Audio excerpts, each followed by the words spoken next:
floor is yours. Okay, thank you very much. It is indeed a huge topic, and as I said, I could perhaps lecture for weeks rather than 40 minutes about it. And I have struggled with covering everything that is mentioned in the title, and I have failed to do so. So I'm going to talk about some conceptual clarifications on capitalism and the role of the state, and in particular the democratic state, under capitalism, and the role of the state, and certain differences that apply to the three worlds we still live in: the Western world, the post-communist world, and the third world. This is a division of the field that comes from the 50s to 80s, but I think it has still something to tell. So, very briefly, the defining characteristics and features of capitalism. The term capitalism is something that belongs to the 20th century and not the 19th century. The term was used by authors such as Max Weber and Werner Sombart, and only once by Karl Marx. Karl Marx speaks of the capitalist social formation, not capitalism, but that is philological detail. In the 20th century, the term refers both in politics and in social sciences to a particular historical formation of economy, state, and society, the beginning of which first emerged, according to modern historians such as Fernand Braudel, emerged in the late Middle Ages, in southern and later in the northwest of Europe. And this particular formation of the political economy has since been spreading to virtually all parts of the globe. What are the antonyms, the opposites of capitalism? They include the subsistence economy, feudalism, socialism, slave economy, and so on. So it's a distinctive, huge, long-term historical formation that has been conceptualized as such in the 20th century. Capitalism is used by most authors who employ the concept in a holistic way, which comprises not just the economic system, but also a type of social structure, political institutions, and specific cultural norms, ideas, and values. The complementarity or goodness of fit and range of variation that exists between these realms, institutions, values, and markets, has been the focus of social science analysis since the pioneering works around the turn of the 19th century by Max Weber and Werner Sombart. And a continuous line of investigation is active until the present day. The work of Peter Hall and David Suskis is well known. On the European continent, the usage of capitalism in both political and academic contexts has almost always been a critical use, or had critical overtones. Authors who wish to avoid such connotations use neutral terms such as social market economy, industrial society, or simply modern society instead, thereby occasionally losing sight of the problematic and insights of classical authors such as Marx, Weber, and Sombart in the social sciences. The critical overtones of the use of concept of capitalism in Europe, not so in the United States and North America, invokes two standards of critique. One is capitalism is something that is anarchic, disorderly, crisis-prone, and unpredictable. In its that is one tone of a critical observation. The other one is capitalism is an economic system that is exploitative, alienating, inhumane, and unjust. And these two perspectives of critique of capitalism are not always balanced. Some people criticize capitalism for the one and others for the other, without mediating between the two critical perspectives. The study of capitalism is a highly interdisciplinary field of investigation to which historians, economists, sociologists, lawyers, political scientists, and philosophers have significantly contributed. Now, I try to emphasize and explore four basic features of this animal that we are going to discuss, and its ramification. First, capitalist societies are based on economic systems in which most goods and services are bought and sold in markets for a monetary price, thus making them commodities. Capitalism is based on commodity production. The commodification of goods make for the contingency of economic transaction. What do we mean by contingency? An important sociological concept or philosophical concept originally dating back to Aristotle. Contingency means everything that is neither necessary nor impossible. It is possible, but not necessary. It is in between necessity and impossibility. Everything that is contingent can be different tomorrow. That is the point, the contingency of economic transactions, meaning that the parameters of these transactions, who buys from whom and sells to whom, what commodity at which point in time and at what price. This is all variable. It is contingent, unpredictable. It happens. And it becomes a matter of continuous choice and an ongoing competitive recombination of social relations.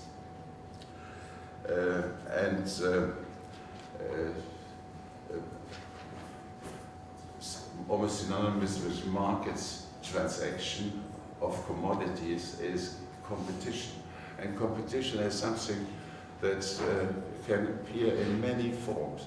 It can appear as competition over the two legitimate parameters of competition, namely quality and price.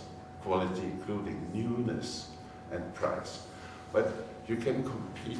Competition means the struggle for prevailing over your competitor. Right? You want to win, and the other, by implication, loses.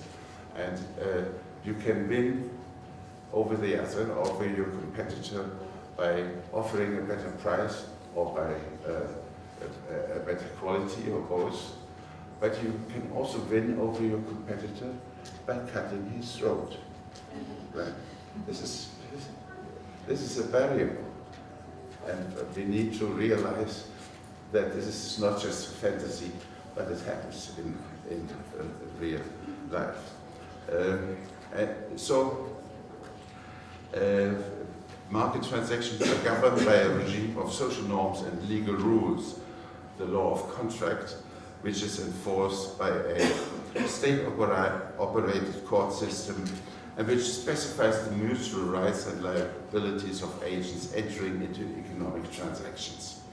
The norms and rules are designed to rule out the use of openly predatory practices such as individual or organized violence, fraud, theft, deception, conspiracy, to deny potential suppliers market access, to some extent even practices of capitalization and monopolization, bribes as unfair means of competition employed in the pursuit of economic gain. So the law of contract tends ideally or attempts to eliminate illegitimate forms of competition and prioritizes legitimate ones, such as the two I have mentioned. To the extent that such rules are fully implemented, we can speak of a civilizing function of market competition, clean market competition as well, ideally leaving only prices and qualities and novelty of goods as action parameters of competitors. Yet, as prices are given in any nearly perfect atomistic market, suppliers are under strong incentives to innovate both products and processes by which these products are manufactured.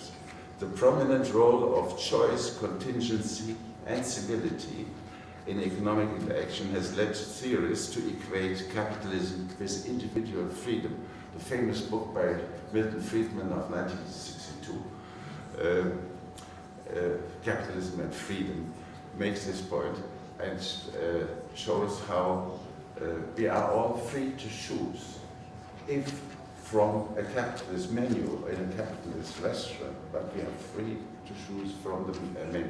This freedom of choice is one element that defenders of capitalism have always been emphasizing. A defining feature of capitalist market societies consists in the fact that not just, and that is all important, that not just goods and services which are manufactured for the purpose of being sold, but also the factors of production which are employed in the process of manufacturing are subject to market exchange under capitalism. That is the defining element. It is not just commodity form, marketization of commodities. So it is the fact that the factors of production are themselves treated as if they were commodities. And that is a deep insight from the Marxist tradition, elaborated by an author that I think most of you are familiar with, namely Carl von Polanyi, in his 1944 book on the Great Transformation, which makes this point in exceptional and admirable clarity. So what are the factors of production? There are natural resources, including land, there are human labor power, and there are money. All these three resources have not been produced, and certainly not produced with the intention of being marketed. They are still, although they are not produced for their purpose, they are still subsumed under the commodity form. This commodification of non-commodities has been scandalized both in the Marxist tradition and famously by Carl Polanyi as the core contradiction of capitalism, meaning a source of conflict and instability that constantly calls for interventionist, reformist, revolutionary, authoritarian, military, whatever, remedies and institutional safeguards to be installed by holders of political power. So I strongly emphasize, and I think this is much underemphasized in current debates, the role of states for making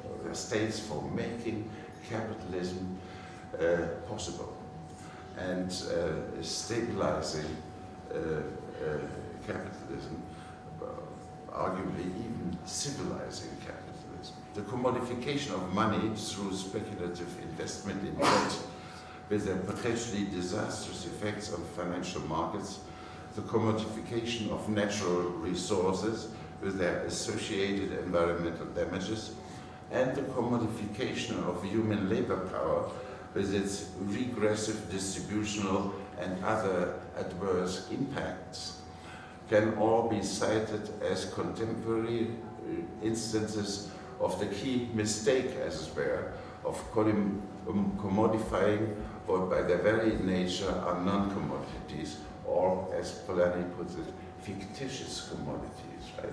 They are treated as if they were normal commodities, which they are not, and that is the problem. Labor power is commodified because conditions of original accumulations are created, and that is the big turning point, which separate labor power from land, from resources.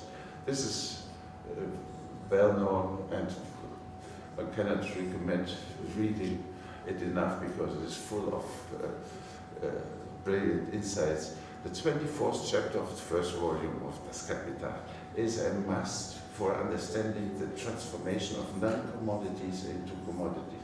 It's called the so-called original accumulation. The process of colonialism, the processes of enclosure, the processes of urbanization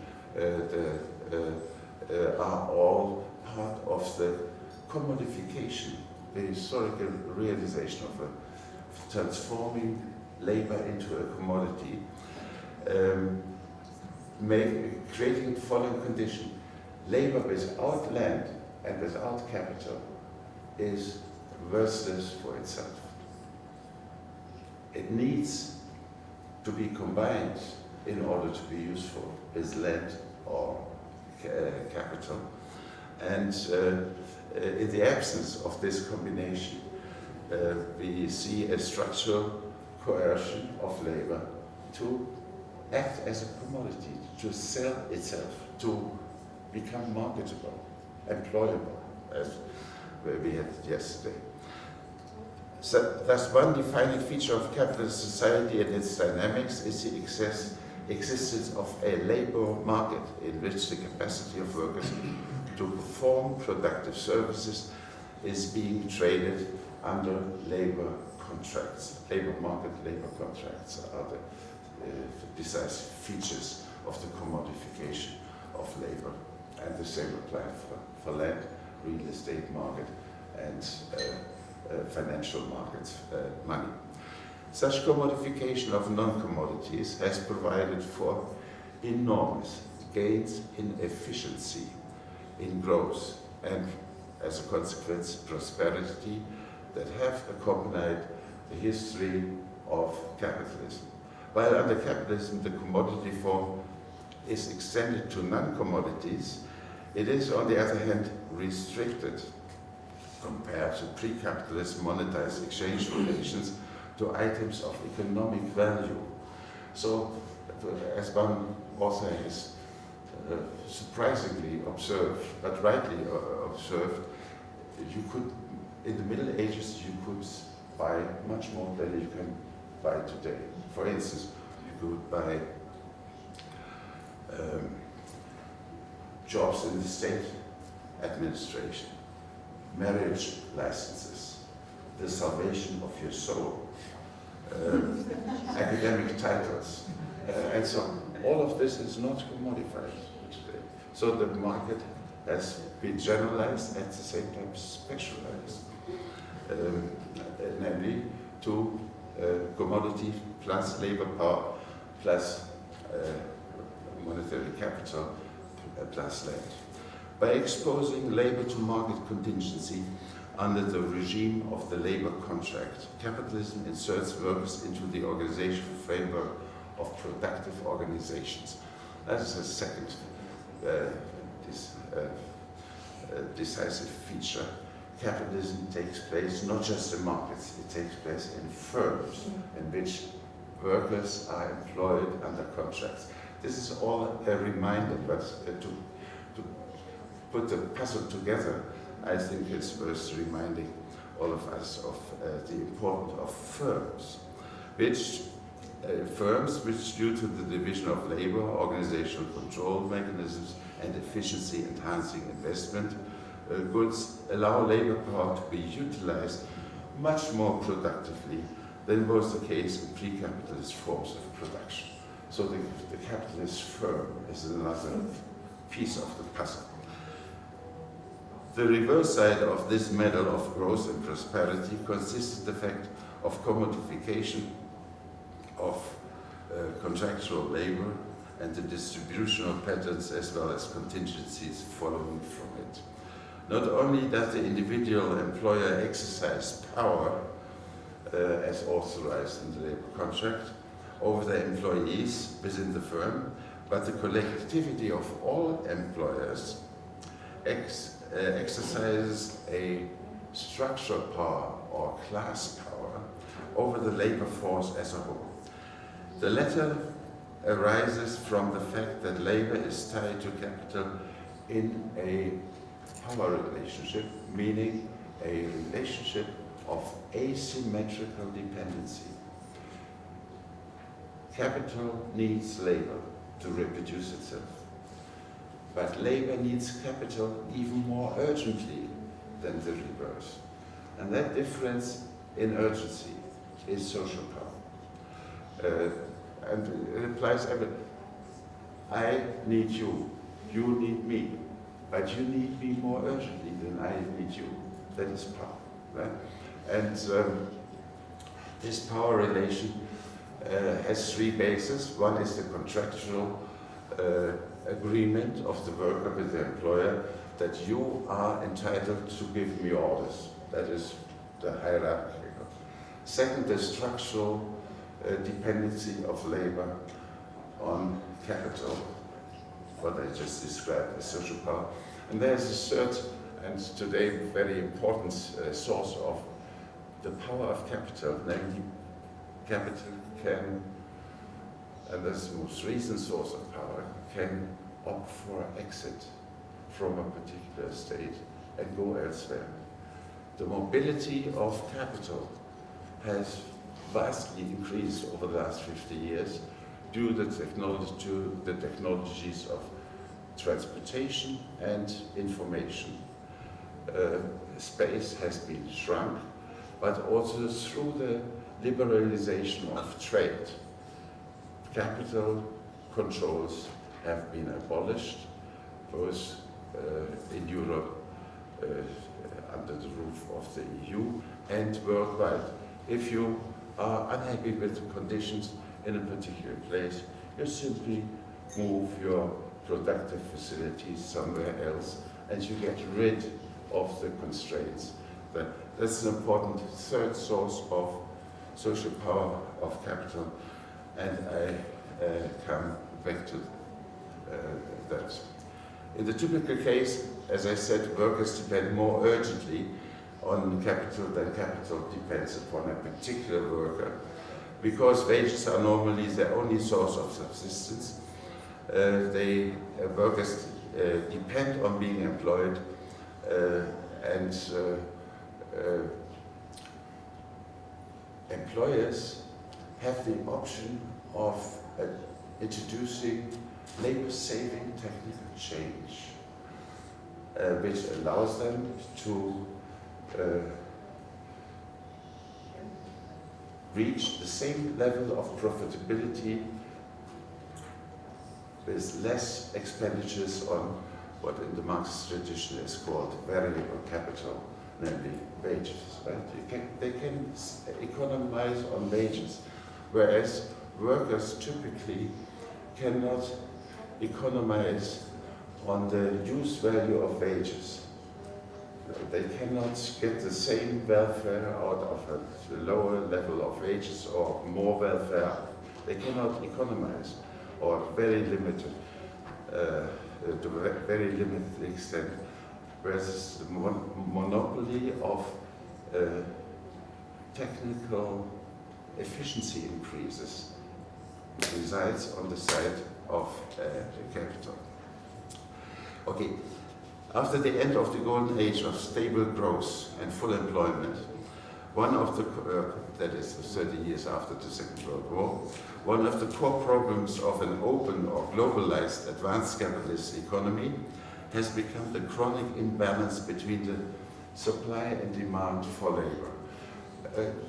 I mean, a really astonishing statistic is that the volume of effectively competing supply of labor has doubled since 1990. Once the Iron Curtain is removed, you have all of a sudden a effective competition of workers in China or India or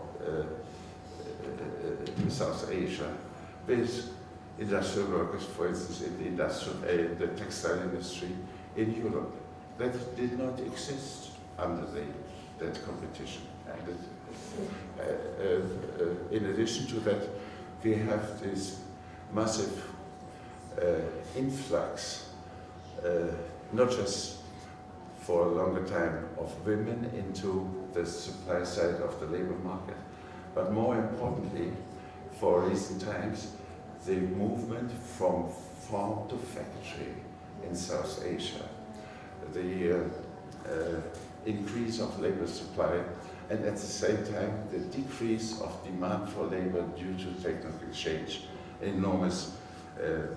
Okay, I've put another part of the puzzle together. But participants in markets enjoy state-enforced property rights. Importantly, such property rights do not imply that every member of the legal community does have a right to own a fair share in the total of the material resources available in the community. The property right is not a right, a legal claim to own property. It rather means that those members of the community who already happen to be in possession of units of property are recognized and protected in their ownership status. A famous source for the philosophy of property is the book by Robert Nozick, I think in 1973, where he says, entitlement to property results, and there's a funny formulation, results from prior capitalist acts among consenting adults. And whatever property you have is protected, which does not mean a right to property of those who do not have property. Such protection means that the ownership status is safeguarded against the loss of property, be it through theft, be it through destruction, confiscation, etc. Although, of course, not against losses that result from choices with unfavorable market results, namely losses. The right of property further means that the owner is free to determine the use to which the property is being put as capital, as well as to appropriate the gains, that is, the profits flowing from its use. Only one highly consequential aspect of the freedom of owners, as constituted by property rights, is to use these rights to hire labor, with the further implication that those hired as workers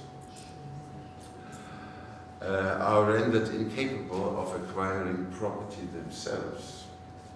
In this case, the availability of property rights to some does not just coexist with, but positively causes denial of property rights to others. And that, of course, is the basis for class division in capitalist types of society. My third piece of puzzle is the following. I have four, and then I conclude.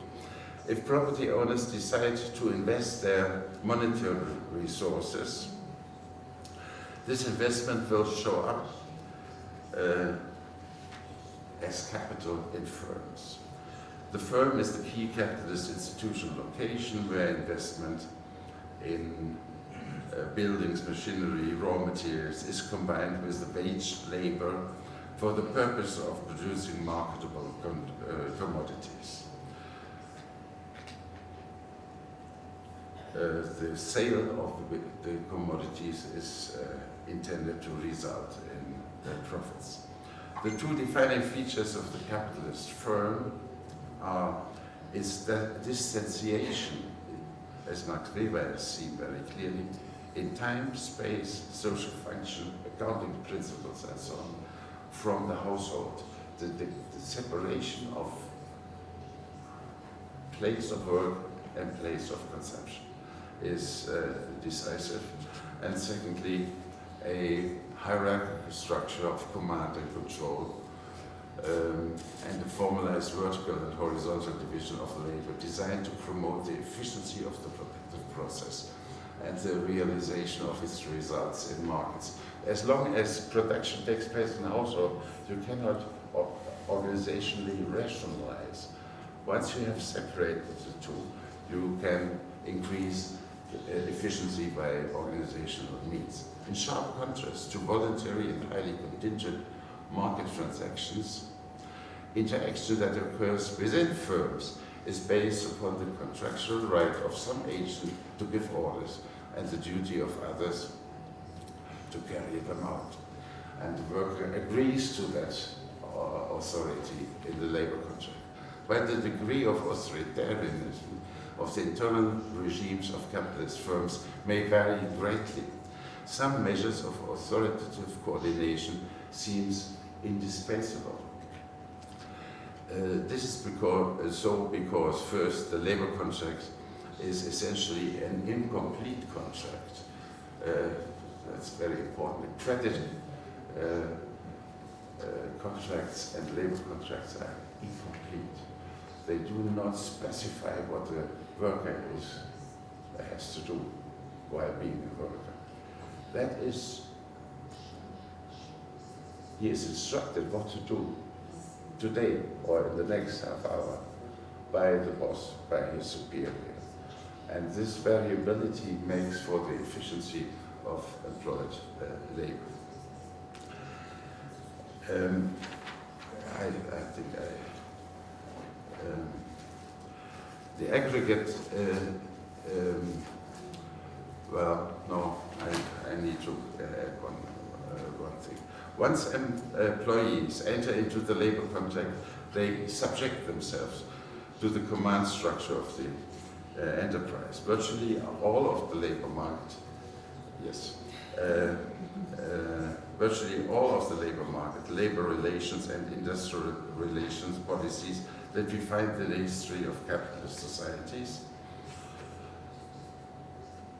can be seen as an ongoing attempt of states, workers and employers to regulate and balance and rebalance and unbalance these two basic kinds of power relationship. They are analytically distinct from a third, the political exit power. I mentioned these three sources of power: hierarchy, contractual dependency, and exit power that has been greatly increased.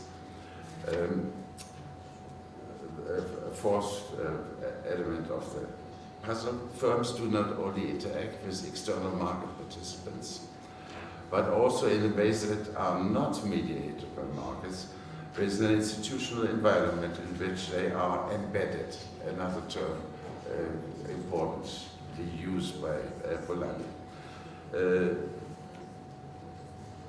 Sociologists have explored the vast field of non-commercial interaction that both firms and employers, as well as workers as employees, are involved in. These non-commercial relations of capitalist firms have to do with associations of employers and investors, and institutions and legal rules and formal procedures and social norms that are relevant for the regulation of exchange between labor and capital. The institutional environment of market actors is something that they, on the one hand, depend upon in order to reach their market objectives.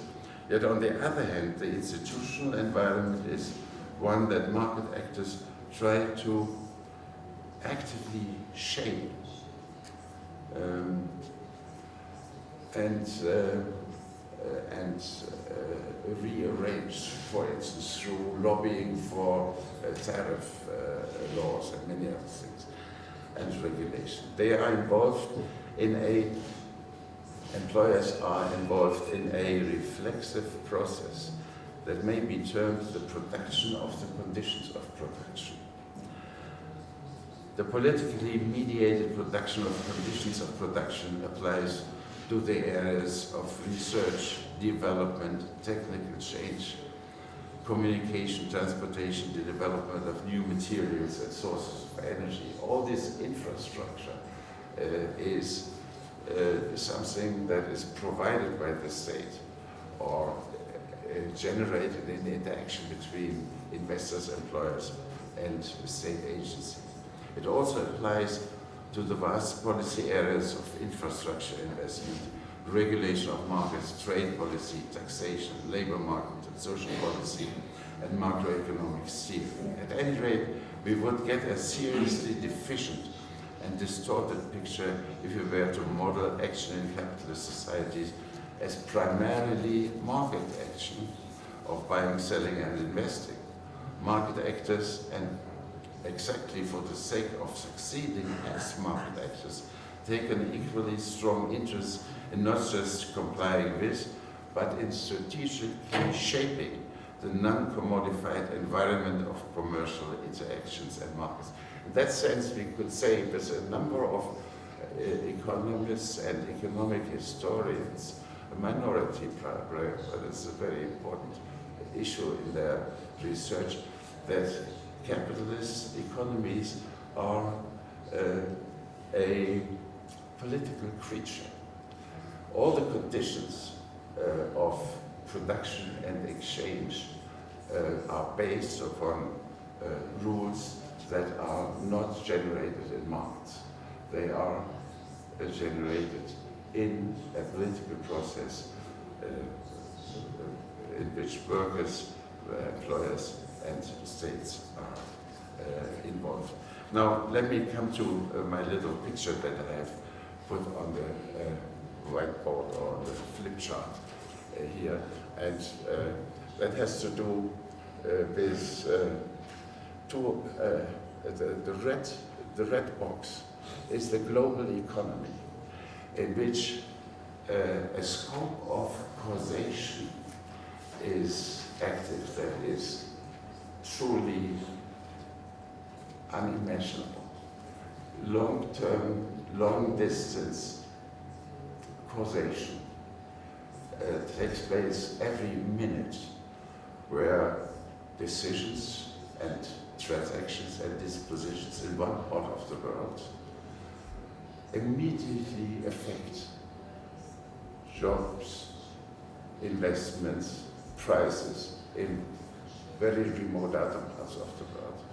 I mean, a decision on the part of the Chinese leadership on the extent to which they subsidize the production and export of Chinese steel has direct implications for what goes on in construction sites in the US and what goes on in jobs in European, and so on. The examples are well known, and literally every minute something happens that has these long distance causation, the scope of causation. What states can do, and that is the blue box is very restricted compared to the actual range of causation. What states can do is very limited in terms of regulation and creating order in this anarchic, uncontrollable, utterly contingent market transaction on the global scale. So, and that applies in particular, with particular strength, to post-socialist as well as emerging economies, where the state is typically, for different reasons, and its range of control as big as the black box on the very tiny little black box. Right? In the OECD world, the regulatory scope is much wider than in the types of state that are strongly affected by corruption, cooptation. Think of Mr. Erdogan, who has seen the necessity to dump 150,000 people, put them out of their job as a consequence of the events of 2016. What a waste of labor power. Other states, Egypt, for instance, with a similar political structure of competitive authoritarianism, have contracted out a third of their entire economy to the military. The phenomenon of oligarchs, all of this is a counterproductive kind of state-managed economy and an efficient form of capitalism based upon corruption and cooptation. What I'm saying, what I'm suggesting by this schematic, neoliberalism, the Washington consensus and so on, thinks that it is ideal. We are living in the best of all possible worlds by having these difference in the scope of causation and the scope of regulation. Let the state disappear from the world market. This is no longer enough. There are two counter movements against this. One is A. A means the scope of causation must be limited to what the state can do. That is economic protectionism, the nationalist, populist, protectionist, shrinking of international causation or global causation, as we see it practiced in the United States. This is the new protectionism and nationalist populism as one alternative to the Washington consensus. The other alternative is extending the scope of regulation to the actual scope of causation. And that is strategy B, extending the regulatory potential of states to a supranational level. That means green, cosmopolitan, supranational regulation. Climate is the obvious example, but